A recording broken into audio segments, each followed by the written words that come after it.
انا بصراحه مش عارف يا جماعه ايه اخره اللي انا فيه دوت. الراجل ده انا بصوره من قلب البيت عندي. انت فين هنا يا باشا؟ في قلب البيت عندي. عندي في البيت. تمام. تمام. الراجل ده يا جماعه اسمه يوسف، عنده 21 سنه، شاب جامعي، مهندس شغال في مجال الكاميرات والسيستم والصوت والكلام ده. هو ده ان شاء الله هيتكلم دلوقتي عن القصه دي. شاب ما شاء الله في قمه الامانه وشاب محترم جدا.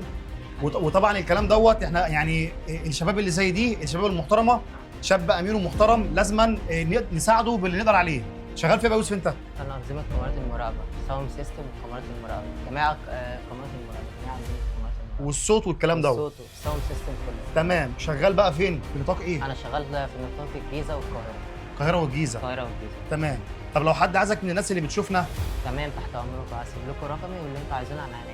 تمام. العميل بيكلمك وبعد كده بتعمل معاه بقى، بتمشي معاه الدنيا ازاي؟ تمام، بنبتدي ان احنا نروح نعمل معاينه ونشوف المكان هو حابب يركب ايه وهيعمل ايه، وناخد فكره عن المكان وكده، ونشوف راي العميل ايه وراي العميل برضه ايه. تمام يعني. تمام. الراجل ده يا جماعه ما شاء الله جه عندي البيت ومركب عندي هنا سيستم كاميرات، ما شاء الله عليه، شاب امين ومحترم جدا.